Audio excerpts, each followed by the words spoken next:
Bonjour les CPB, aujourd'hui nous sommes lundi 16 mars 2020. Le mois de mars, c'est le troisième mois de l'année, donc on écrira la date 16-03-2020. Et pour votre premier cours à la maison, je vais donc vous présenter quelles sont les activités que vous allez pouvoir réaliser aujourd'hui. Pour commencer, une petite chanson. En janvier tout est gelé, il faut bien s'en mitoufler. On est parfois enrhumé et on se fait cajoler. En février c'est super, on part pour les sports d'hiver. On va apprendre à skier sur les pistes enneigées. En mars le printemps revient, carnaval fait le coquin. On ramasse des jonquilles et les filles sont gentilles. Janvier, février, mars.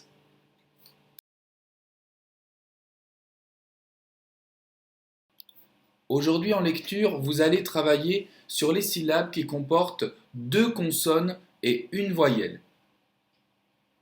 Par exemple, le son P, puis le son R, et enfin la voyelle, le son A. Et bien quand je les mets ensemble, je vais entendre ra, pra, r, o, trop, trop. Je lis en suivant la flèche avec mon doigt. P, r, a, pra. Dans l'exercice 2, je lis des syllabes. Je lis au moins 2 fois ou 3 fois chacune des lignes pour aller de plus en plus vite. Ensuite, je passe à l'exercice 3. Je lis des mots. Je lis les mots de chaque ligne 2 ou 3 fois également, toujours pour aller de plus en plus vite.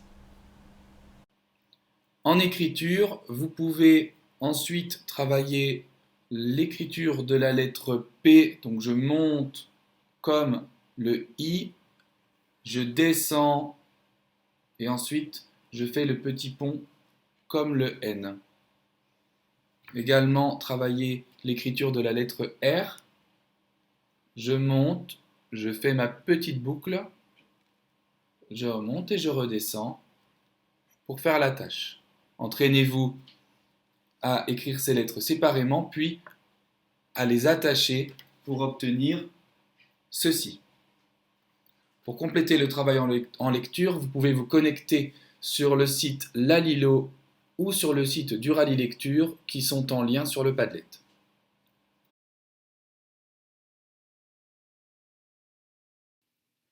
Commencez à faire compléter par votre enfant la fiche chronomètre numéro 5 qui figure dans la pochette que je vous ai remise vendredi. Placez le chronomètre sur 3 minutes et l'enfant réalise un maximum de calculs. Ensuite, vous pouvez corriger avec lui les résultats avec la calculatrice. Refais le dallage comme le modèle. Tu observes le quadrillage qui est en haut, les couleurs rouge et jaune, et tu reproduis le même coloriage sur le quadrillage du bas. Ensuite, choisis une grande quantité d'objets dans ta maison. Ça peut être des billes, des jouets, des cartes ou même des pâtes. Et le but est de compter cette grande quantité en utilisant la technique que tu connais très bien, c'est le groupement par 10. Constitue des dizaines et ensuite tu trouveras le nombre d'objets qu'il y a dans ta collection. Ensuite, prends ton cahier de résolution de problèmes qui est également dans ta pochette et effectue le problème suivant en fonction d'où tu en étais dans l'avancée de ce fichier. Pour rappel, nous avions vu donc ce schéma ensemble, les histoires donc, qui commencent par un début. Par exemple, j'ai 5 crayons dans ma trousse. Le changement, j'en ajoute 6. Le résultat final, À la fin, j'en ai donc 11. 5 plus 6 égale 11. Pour compléter le travail en mathématiques, n'hésitez pas à vous rendre sur le site Mathéo pour les élèves qui ont l'identifiant.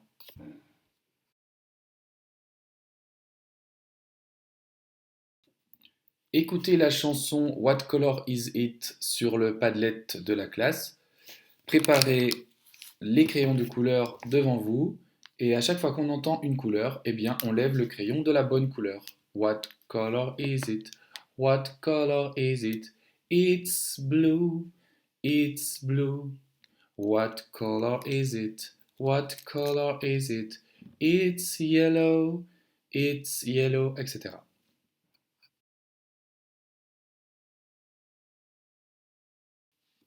Lorsque tu te laveras les mains, observe l'eau qui coule.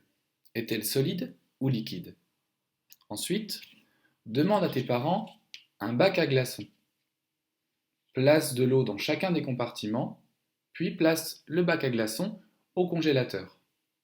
Ce soir, récupère-le et observe comment est l'eau dans chacun des compartiments. Est-elle solide ou est-elle liquide?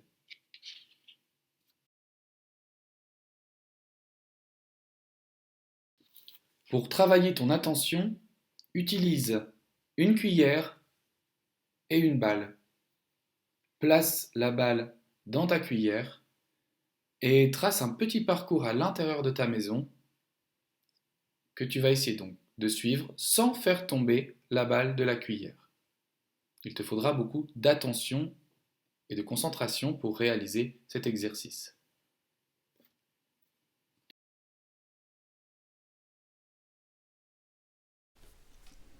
Le Gruffalo. Une petite souris se promène dans un bois très sombre. Un renard l'aperçoit de son terrier et la trouve bien appétissante. Où vas-tu, jolie petite souris? Viens, je t'invite à déjeuner dans mon humble demeure. Merci infiniment, monsieur le renard, mais je ne peux accepter. J'ai rendez-vous avec un Gruffalo. Un Gruffalo? C'est quoi un Gruffalo? Comment? Vous ne connaissez pas le Gruffalo? Il a des crocs impressionnants et des griffes acérées. Ses dents sont plus coupantes que celles d'un requin. Où avez-vous rendez-vous? Ici, près des rochers. Et son plat préféré, c'est le renard à la cocotte. Le renard à la cocotte? Vraiment? Bon, eh bien, salut petite souris, dit le renard en hâte. Et il se sauve. Pauvre vieux renard, il ne sait donc pas que le Gruffalo n'existe pas? La petite souris continue sa promenade dans le bois très sombre. Un hibou l'aperçoit du haut de son arbre et la trouve bien appétissante. Où vas-tu, jolie petite souris? Viens, je t'invite à prendre le thé dans mon nid. Merci infiniment, monsieur le hibou, mais je ne peux accepter. J'ai rendez-vous avec un Gruffalo. Un Gruffalo? C'est quoi un Gruffalo? Comment? Vous ne connaissez pas le Gruffalo? Ses genoux ont des bosses, ses orteils sont tout crochus, son nez porte une affreuse verrue. Où avez-vous rendez-vous? Ici, près de l'eau. Et son plat préféré, c'est le hibou au sirop. Le hibou au sirop? Excusez-moi, mais je dois partir. Salut, petite souris, dit le hibou précipitamment. Et il s'envole. Pauvre vieux hibou, il ne sait donc pas que le Gruffalo n'existe pas. La petite souris continue sa promenade dans le bois très sombre. Un serpent l'aperçoit et la trouve bien appétissante. Où vas-tu, jolie petite souris? Viens, je t'invite à une fête dans mes appartements. Merci infiniment, monsieur le serpent, mais je ne peux accepter. J'ai rendez-vous avec un gruffalo. Un gruffalo? C'est quoi un gruffalo? Comment? Vous ne connaissez pas le gruffalo? Ses yeux sont oranges, sa langue est toute noire, son dos est couvert d'affreux piquants violets. Où avez-vous rendez-vous? Ici, sur la rive. Et son plat préféré, c'est le serpent aux olives. Le serpent aux olives. Oh, mais j'y pense. Je suis attendu. Salut, petite souris, siffle le serpent avec empressement. Et il s'enfuit.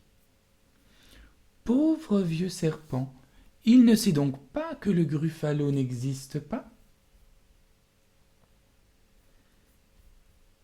Entraîne-toi à raconter l'histoire en utilisant les mots pour la description du gruffalo. Rappelle-toi, il a des crocs impressionnants, des griffes acérées, ses dents sont plus coupantes que celles d'un requin, ses genoux ont des bosses, ses orteils sont tout crochus, son nez porte une affreuse verrue.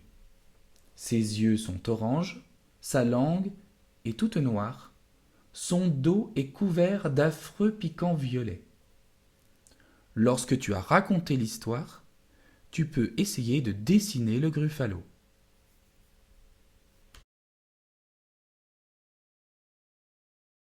Je propose d'effectuer quelques exercices pour rester en forme. Vous pouvez pratiquer l'exercice de yoga, la posture du pan. Cette posture dégage la cage thoracique et étire et assouplit les bras et les jambes. Je vous conseille de faire cette posture avec votre enfant en suivant les 6 étapes indiquées ici. Je vous souhaite une bonne journée.